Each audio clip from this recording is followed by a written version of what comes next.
Right, ওকে।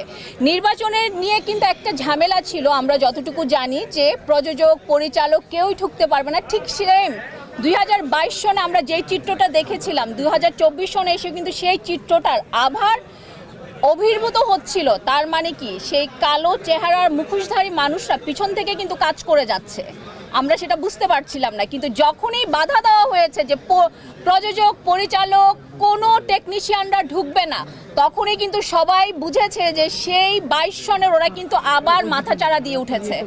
এবং আমি কিন্তু সবাইকে নিয়ে নির্বাচনটা করতে চাই বলে কালকে সারাদিন আমি এটার জন্য দৌড়িয়েছি, পারমিশনের জন্য, যাতে আমি সব টেকনিশিয়ান, পরিচালক, প্রযোজক, ক্যামেরাম্যান, প্রোডাকশন বয়, প্রোডাকশন ম্যানেজার সবার সাথে আমি সাথে নিয়ে একটা উৎসবমুখর পরিবেশে নির্বাচনটা করতে চাই বলেই কিন্তু পারমিশনটা কালকে হয়ে গিয়েছে। এবং ইনশাল্লাহ আমরা সবাই মিলে এই নির্বাচনে অংশগ্রহণ করব।